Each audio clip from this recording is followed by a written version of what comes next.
Ihetia rĩrĩa rĩtũmĩte Jane Sankei akorwo na nguraro ici nĩ gũthiĩ kũhũra nguo rũĩ-inĩ, na kũringana na mũthuri wake wa ũkũrũ wa mĩaka 87 aracererwo nĩ gũcoka mũciĩ.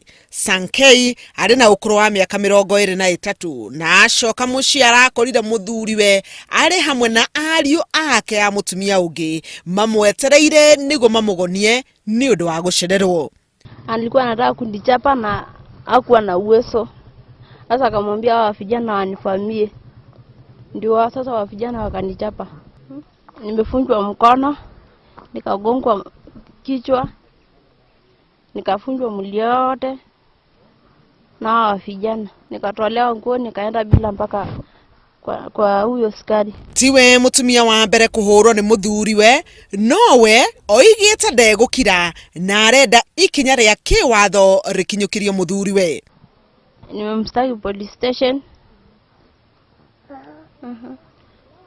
Tatu serikali achukue hatua.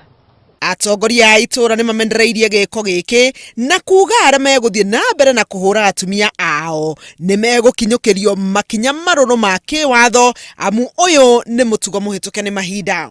Amekuwa akidhulumiwa nyumbani, wazee wanaenda wanaongea. Hapana, kuna wale walikuwa nyumbani ambao walikuwa wanapiga simu wakiniambia wacha hiyo maneno tutakuja kuangalia kwa sababu ni shida tu ya kinyumbani. Lakini sasa ukiangalia kama hizo maneno kama haya ikiwa inaangaliwa bila kupitia njia ya sheria, hata watu wanaweza uawa. Kuringana na kiama gĩa gũtetera atumia thĩinĩ wa kaunti ya Kajiado, ciĩko cia atumia kũhũrwo nĩ athuri ao nĩ ciongererekete mũno mwena ũcio na ciagaga kũmenyeka, amu atumia matiendaga kũheana ũhoro wa ruo rũrĩa marahĩtũkĩra thĩinĩ wa ihiko ciao. Kuna dhuluma kwa sababu wamama huwa wanafinyiliwa ndani wakiambiwa right yao haiwezi sikika, hasa kwa kuchapa. Wanafikiria ni haki ya mzee kukuchapa, sasa wanakaa tu nyumbani.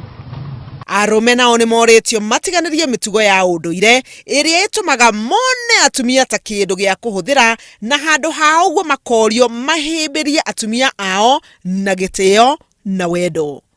Handũ-inĩ ha Inooro TV, njĩtagwo Helen Maina.